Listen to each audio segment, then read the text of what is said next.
नमस्कार दोस्तों, स्वागत है आप सभी का ऑनलाइन एग्जाम प्रिपरेशन पर which is the part of study for civil services. दोस्तों, इस वीडियो में हम देखने वाले हैं अगस्त 2023 का करंट अफेयर।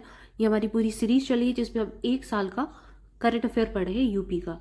और हमने अभी अगस्त का स्टार्ट किया था, तो अगस्त के हमने कुछ फैक्ट कवर किए हैं, कुछ फैक्ट आज पढ़ेंगे और कुछ वन लाइनर है जिनको हम आगे आने वाले डेज में पढ़ने वाले हैं। तो यहाँ पर सबसे पहले दिया गया है, गृह मंत्रालय ने उत्तर प्रदेश के 89 पुलिसकर्मियों को स्वतंत्रता दिवस पर सेवा पदक देने की घोषणा की है। तो 89 पुलिसकर्मियों को पदक दिया जाएगा। इसमें जो स्वतंत्रता दिवस पर ये पदक वितरित किए जाते हैं या फिर घोषणा की जाती है। और 12 पुलिसकर्मियों को गृह मंत्रालय का वीरता पदक मिलेगा, 6 पुलिसकर्मियों को उत्कृष्ट सेवा पदक और 71 पुलिसकर्मियों को सराहनीय सेवा के लिए राष्ट्रपति का पुलिस पदक दिया जाएगा।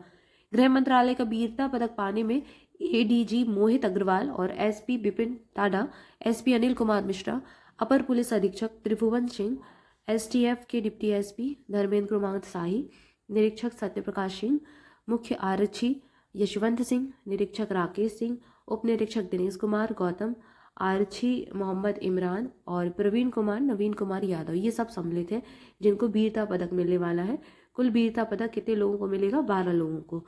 इसके बाद उत्कृष्ट सेवा के लिए राष्ट्रपति का पुलिस पदक एडीजी जोन प्रयाग राज भानु भास्कर और डीआईजी ईओडब्ल्यू अखिलेश कुमार निगम, निरीक्षक मोहम्मद हासिम, राजवीर सिंह, प्रमोद कुमार मिश्रा और उप निरीक्षक दिनेश प्रताप सिंह को दिया जाएगा। तो लगभग कितने? 6 पुलिसकर्मियों को ये पदक दिया जाना है। कौन सा? उत्कृष्ट सेवा के लिए पदक।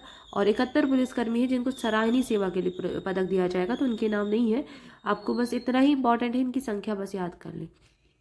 इसके बाद एक साल में वन डिस्ट्रिक्ट वन प्रोडक्ट उत्पादों की बिक्री 2000 करोड़ रुपए हुई है। तो ये काफ़ी बड़ी सफलता है ओडीओपी की। और केवल एक साल में ही 2000 करोड़ रुपए से ज़्यादा की बिक्री हुई है। एमएसएमई विभाग की प्रगति रिपोर्ट के हिसाब से 2 अंतर्राष्ट्रीय ई कॉमर्स पोर्टलों पर ओडीओपी उत्पादों की मांग में अप्रत्याशित वृद्धि हुई है। पिछले 3 वर्षों में सालाना 80% से ज़्यादा की वृद्धि दर्ज की गई है। 2022-23 में 2 सबसे बड़े ई कॉमर्स पोर्टल पर लगभग 2000 करोड़ रुपए की ओडीओपी उत्पाद बिके हुए हैं। 2021-22 में लगभग 1300 करोड़ और 2020-21 में 800 करोड़ उत्पादों की बिक्री हुई थी। ठीक है, तो ये काफ़ी ज़्यादा वृद्धि हो गई। अगला दिया गया, उत्तर प्रदेश विधानसभा में सर्वसम्मति से पारित हुए 4 विधेयक। ये 4 विधेयक कौन से हैं? इनमें उत्तर प्रदेश दंड विधि यानी अपराधों का शमन और विचारण का उपशमन संशोधन विधेयक है। उत्तर प्रदेश माल और सेवा कर संशोधन विधेयक है। उत्तर प्रदेश राष्ट्रीय विधि विश्वविद्यालय प्रयागराज विधेयक है। और उत्तर प्रदेश निजी विश्वविद्यालय विधेयक 2023 सम्मिलित है।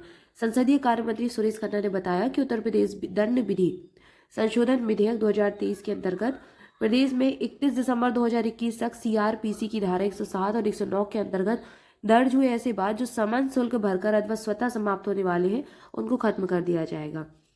इसके बाद उत्तर प्रदेश राष्ट्रीय विधि विश्वविद्यालय प्रयागराज संशोधन विधेयक लागू होने से पहले राष्ट्रपति डॉक्टर राजेंद्र प्रसाद के नाम से विधि विश्वविद्यालय की स्थापना का रास्ता भी साफ हो जाएगा और इसकी शुरुआत 60 विद्यार्थियों से होगी। एक विधि विश्वविद्यालय खुलेगा प्रयागराज में।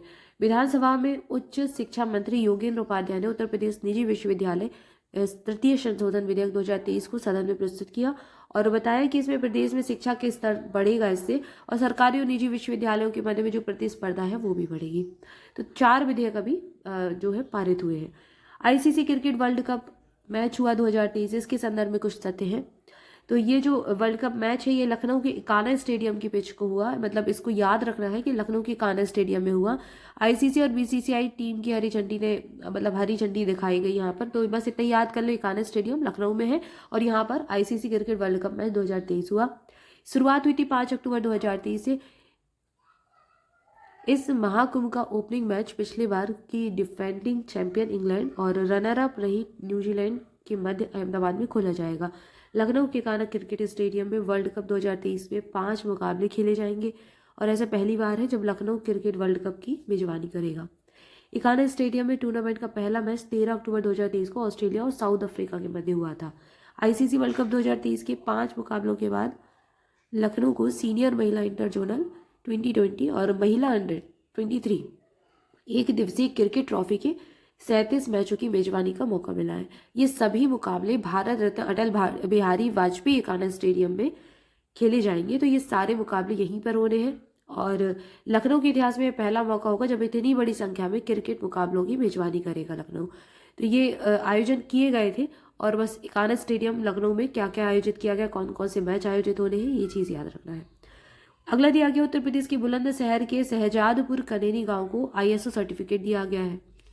तो फाइन लाइनर ही है, बस इतना ही याद कर ले। आईएसओ सर्टिफिकेट मिला हुआ है और ये प्रमाण पत्र 3 साल के लिए वैध होगा। अंतर्राष्ट्रीय संस्था है United accreditation management licensing services, इसकी ओर से ग्राम शहजादपुर कनेरी को ये प्रमाण पत्र दिया गया है और इसके अंतर्गत गांव को यह कहते हुए प्रमाणित किया गया है कि ग्राम पंचायत की ओर से प्रदान की जाने वाली सामाजिक सेवाएं उसके मानक के अनुसार है। अगला दिया गया अंतर्राष्ट्रीय कॉमनवेल्थ बीच पुरुष हैंडबॉल चैंपियनशिप हुई है। तो सरयू के तट पर यानी अयोध्या में हुई है और पहली बार हुई है। कॉमनवेल्थ बीच पुरुष हैंडबॉल चैंपियनशिप का आयोजन हुआ।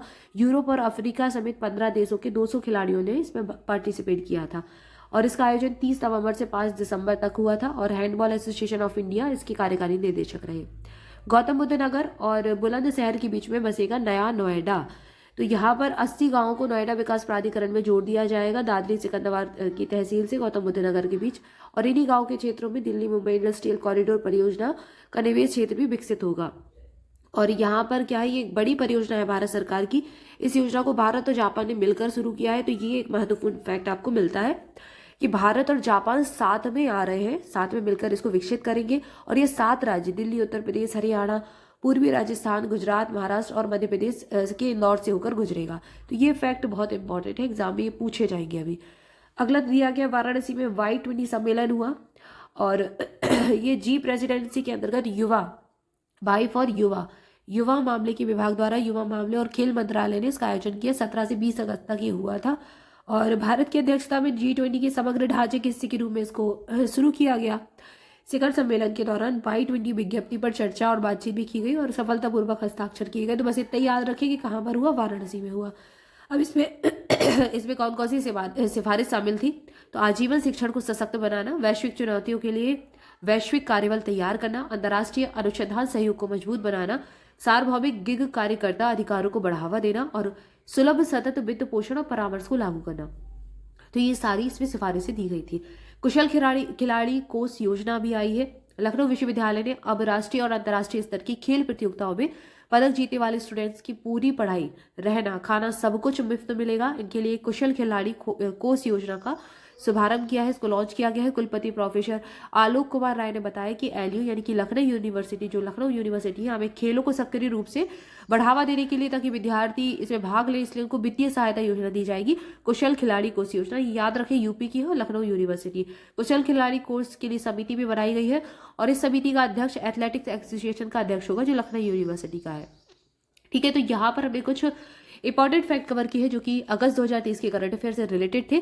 इस वीडियो में इतना ही। इसके आगे नेक्स्ट वीडियो में हम वन लाइनर पढ़ेंगे अगस्त 2023 के करंट अफेयर की। तब तक के लिए आप सभी चैनल के साथ जुड़े रहिए, चैनल को सब्सक्राइब जरूर कर ले, वीडियो को लाइक भी कर ले। Thank you for watching this video. Thank you so much.